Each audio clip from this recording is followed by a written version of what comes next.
Welcome, everybody in. It's your host, DM Livingston Sporting News, welcoming you all into another day, Monday, January the 22nd, 2024, a Mets Monday. But before we get into that, I need to know, did you see, of course you saw, divisional playoff weekend in the NFL? Yes, we had 4 games over the weekend, and now we have finally arrived at the Final Four. Not college basketball, but the Final Four. Conference championship weekend has been set. So let's jump back to Saturday.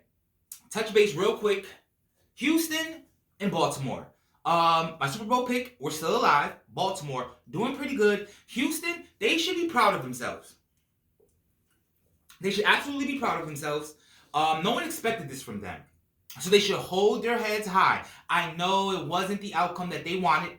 34-10, that's not a good look. But future, bright. Horizon is high. Their window just opened. They definitely have a window of opportunity that has just opened. So that was Baltimore on the AFC side. On the NFC side, we had a pretty riveting game. We had Green Bay. Yes, the Packers almost went out the candlestick. Remember that? Candlestick? Almost went out to Levi Park, the fancy new stadium that's out in San Francisco. Not San Francisco, but you know the point I'm making. That's concerning. For so many different reasons. Yes, the 49ers won 24-21 against the Packers. That's something to keep your eye open for. Keep your eye open for. That's scary. And I'm going to tell you why, because I'm going to tell you about Sunday now. So our Sunday matchups, a little more riveting than Saturday's matchup because we had 2 games come down to the wire. Detroit, congratulations. The Detroit Lions have made it to the NFC Championship for the first time since I was in elementary school. Yes, very long time. We're going back a very long time. Not that long. I'm not that old. But we're going back far enough in time that most of you don't remember it. So, with that being said, congratulations to the Detroit Lions. They knocked off the Tampa Bay Bucks 31-26. If you saw my little game break yesterday, however, something I want to bring up right now. Did you see them try to rig it up? Did you see Todd Bowles go for 2? Listen, guys, don't listen to them all day long tell you why he went for 2. The spread was 6.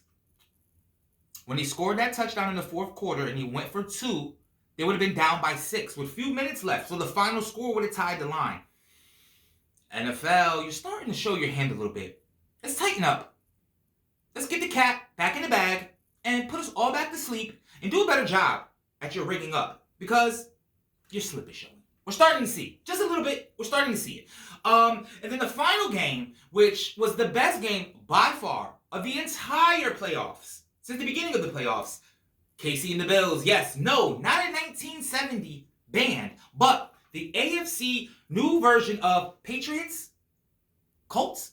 Is this a Tom Brady, Peyton Manning scenario? Of course not. And I'm going to tell you why. It's not. But I'm not going to tell you that yet. I just want to congratulate the Kansas City Chiefs for making, it's not unprecedented, but 6 consecutive AFC championship games is impressive. I want to say Oakland in the 70s. I think they did 5. They might have did 5. Don't super quote me on that. But all in all, matchups are set. So conference champion weekend, it's set. We have the Detroit Lions and those starved for a Super Bowl appearance. Never had one. They're heading out to San Francisco. That's going to be a very interesting matchup now that I've lost all confidence whatsoever in the San Francisco 49ers. Yes, I have. Completely. And this is what I'm going to tell you. They struggled. That was a struggle. I see the score 24-21. All's well that ends well. But I have to say, I'm concerned now. I never in a million years would I have ever considered to pick Detroit. But guys, on Friday, I will let you know. I will let you know on Friday who am I going with on the NFC side, San Francisco or Detroit.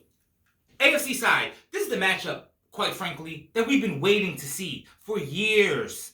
Injuries, COVID, a lot of different things have derailed this epic matchup that the entire planet has been waiting well, at least North America, has been waiting to see in an AFC championship Patrick Mahomes versus Lamar Jackson. It's almost, I feel like it's like a dark force here.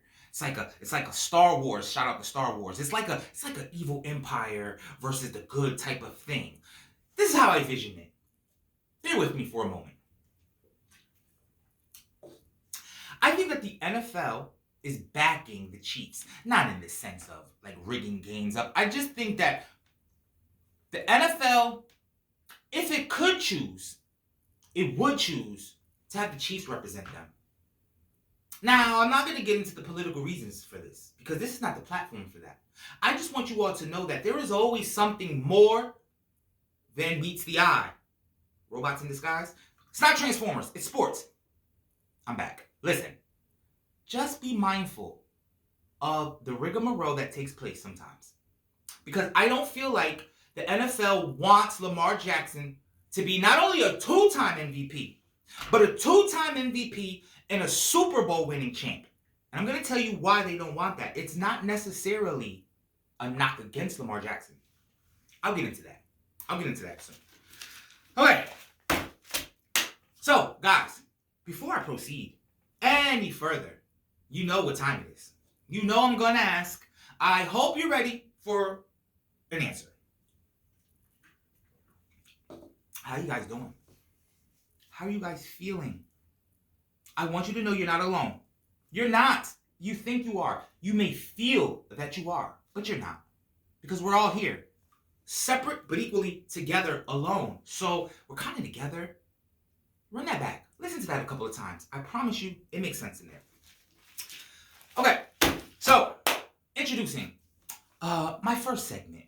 This is my first segment that I'm going to introduce on Livingston Sporting News. It is my first sponsor segment, though I don't have a sponsor yet. So what I will be introducing is my list of sponsors that are not sponsoring the Livingston Sporting News. So, first segment today, which is not being brought to you by Dunkin' Donuts. America runs on Dunkin', and so does DM Livingston. I need my Dunkin'. I need my coffee. I can't function without it, guys. So this segment is not being brought to you by Dunkin' Donuts. At least not yet. Let's really get into this Patrick Mahomes business now. The AFC Championship game next week in Baltimore is 100% an absolute must-win for Patrick Mahomes. And I'm going to tell you why. His legacy is completely at stake here. Excuse me. Completely at stake. See, we've been sold this narrative that Patrick Mahomes is the greatest quarterback in the history of the NFL, not named Joseph Montana or Thomas Brady. I always feel like they should be full names when they retire. Right? They want us to believe that. But upon further review, is he though? If he loses on Sunday, he'll be 3-3 in AFC Championship games. And he had 5 of them home. If he loses, he will be 3-3 in AFC Championship games. Losing to Joe Burrow, losing to Tom Brady, and if he loses to Lamar Jackson, he's 3-3. His 3 victories is he got his run back against Joe Burrow, but if you remember, that came down to a last-second field goal. And he knocked off Josh Allen. Remember, 13 seconds, miracle. So, Patrick Mahomes is 13 seconds away and a missed field goal away from literally having one trip to the Super Bowl. You know who he beat? Ryan Tannehill and the Tennessee Titans. So, I'm not going to fall for this propaganda about Patrick Mahomes. Patrick Mahomes, you're on notice.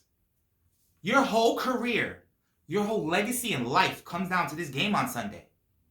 Because if we're going to be so hard on LeBron James for his record in games that matter, I will never forget The constant reminding of LeBron James' record. Yes, he has rings, but they never let you forget the ones he lost. The NFL has done an excellent job in allowing us to forget the many missteps of a one Patrick Mahomes, especially when he's facing his contemporaries. So guys, let's really keep an eye on this, because if Lamar Jackson defeats Patrick Mahomes on Sunday, goes on and wins the Super Bowl, we have a two-time MVP, Super Bowl winner. Next year is for all the marbles. Next year will be for all the marbles. Next year will decide who is truly the quarterback of this generation. And I quite frankly, I can't wait, guys. I just don't want you guys to fall for this madness that somehow Patrick Mahomes is Michael Jordan. Because he's not. He's not 6-0. Patrick Mahomes is a lot closer to LeBron than to Michael Jordan, which would keep Joe Montana as the GOAT. Basketball logic. Moving right along. Nonetheless, guys, my absolute favorite part of the show. You have to know this by now. UCONN Huskies. Yes, that is right. We went down to Philly and we survived. I told you I was scared, guys, but not scared in a punk way. Scared in a respectful way. The way I'm scared of fire, because I respect it. Those boys down in Villanova brought the pain and came up tantalizingly close as we knocked them off. 66-65. Listen, those are the type of games that prep you for March. Now, there was a point in time in the game where I was like, if we lose, maybe it'll be better for us. No. When we win this national championship, I'm going to look back to this game and I'm going to send a special letter of thanks to the University of Villanova. Probably not, but I should. Because, write it down, that game is the game that prepared us to win. On the road, hostile environment. The whole world is against us. They don't want to see UConn number one. They refuse to accept us as a blue blood. Talking to you, Kansas, UNC, Duke. Right? Guys, I'm going to the parade this time. Oh, you absolutely better bet it. I will be at the parade this time. Guys, staying on the hardwood court, let's move over to the NBA.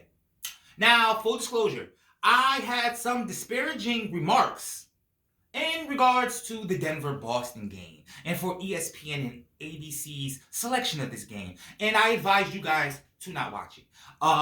You guys should have watched that game. That was a really good game. They actually surprised me. The game that I directed you to watch, quite frankly, I apologize.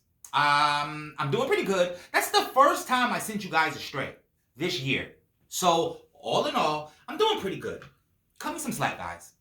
Cut me some slack. I'm trying my best here. So, Denver knocked off Boston 102-100. I definitely don't want to see that as the NBA Finals, though. I'm not going to lie to you. I don't want to see that. And I know what you're saying. My goodness, DM. Why do you hate Boston and Denver so much? It's not that. I'm like boxing.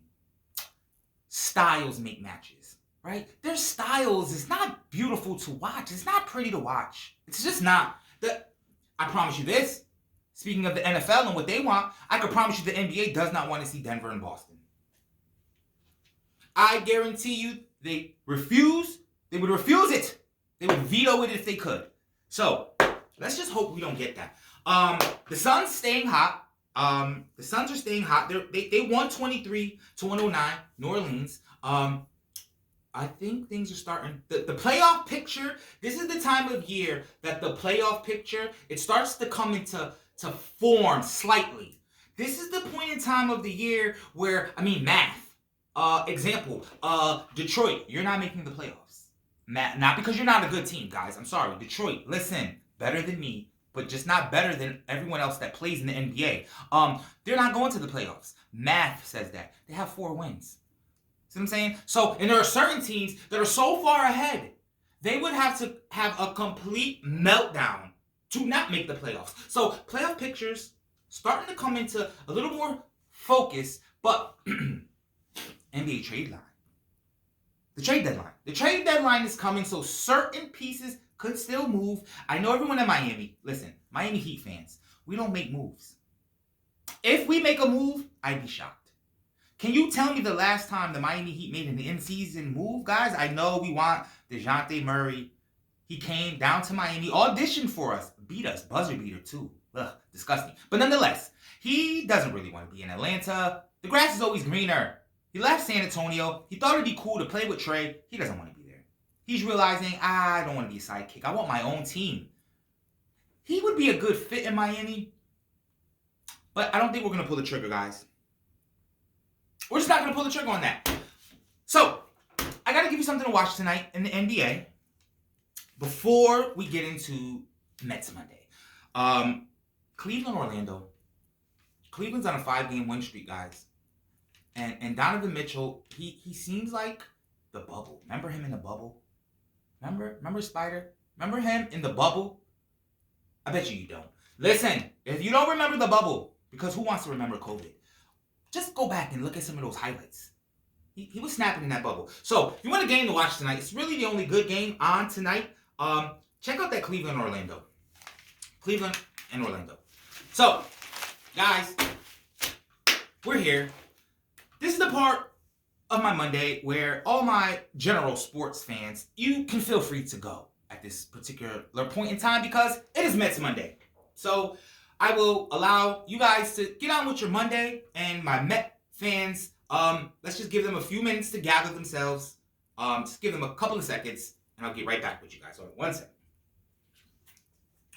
Okay. Just Mets. It's just us, guys. Okay. Mets Monday. Guys, it's coming. It's on the way.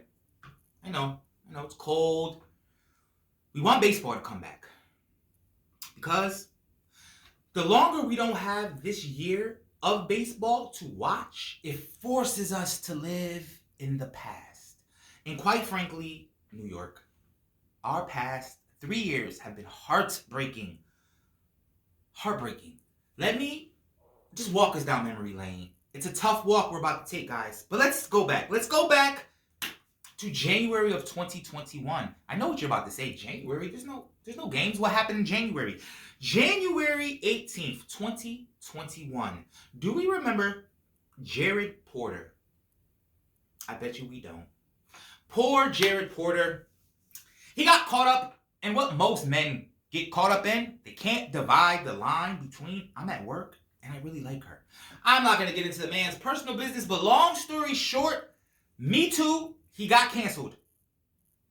That was at the beginning of the 2021 season. So by the time March rolled around and we were sitting in first place at the All-Star break at 35-25, nobody remembered. It was like, who cares? We're in first place. A funny thing happened on that way. And 2021, we completely choked it away. Completely choked it away. And we lost, didn't make the playoffs, last winner take all game of the season. Doesn't matter, because that happens to us. We're Mets. We're used to this. Next year, I thought I'd be ready, guys. 2022. We won 101 games. And then we became the first team in the history of the divisional round, which dates back to 1995. So almost the last time the Detroit Lions were in the NFC Championship game. A team that won 100 plus wins didn't advance past the first round. I'm sorry, guys, I'm back. I'm sorry. That was a cold day on Earth that day when we lost. Showalter, he's the manager of the year. We're feeling good. He's fired. Gotta go. Billy Epler, bye. He's gotta go. It's 2023, guys. We have David Stearns. And I know you're asking me, who the hell is David Stearns? The guy from Milwaukee? Oh, the claim of fame from Houston. Yes. Next week, guys, I'm going to get involved in who our new general manager is. Because he's willing and dealing. A lot of minor league contracts. Nothing big yet. No big super splash. Our pitching rotation is pretty decent. We're still grabbing players that I feel used to be really good, and we're not. I don't feel like we're confident in our farm system because we either A, keep selling them, trading them, or not calling them up. Why do we have a farm system if we're not going to utilize them? Okay, listen. In baseball, 2 routes. Farm system or buy a championship. There's no middle ground. And I feel like we're trying to play both sides of the fence here. So we're either going to go at it like the Dodgers or we're going to end up like the Kansas City Royals. At least they got there. Now, moving right along. I'm going to end on a high note, guys. We have some numbers being retired. Yes, April 14th. If you want to head out to Citi Field, I still want to call it Shea, but if you want to head up to Citi Field, April 14th, home game against the Kansas City Royals, they're going to be retiring Doc Gooden. Doc Gooden, number 16, Doc Gooden. Listen, if you want to see the most amazing pitching, just Google highlights of Doc Gooden's rookie year. Just his rookie year. That's it. He can stack his rookie year up against most people's careers. So that's going down on April 14th. And then my personal favorite. On June the 1st, I'll be there. I will be there. On June the 1st versus the Arizona Diamondbacks, number 18, Darryl Strawberry. Yes, is being retired. Only the 10th player, 10th number to be retired in New York Met franchise history. So, yes, that's what we have coming up. Some good vibes. The one thing I wish, though, why aren't they better home games? Does everything have to be a business? Who was going to go to that Royals game? Who was going to go to the Diamondback games? You guys aren't slick. But it's a business. Gotta make money. So, guys, it's Monday. We have a long week ahead of us. I'm going to get involved. You guys get involved. Check back in with me tomorrow. As always, your host, DM Livingston, Livingston Sporting News. And as always, peace.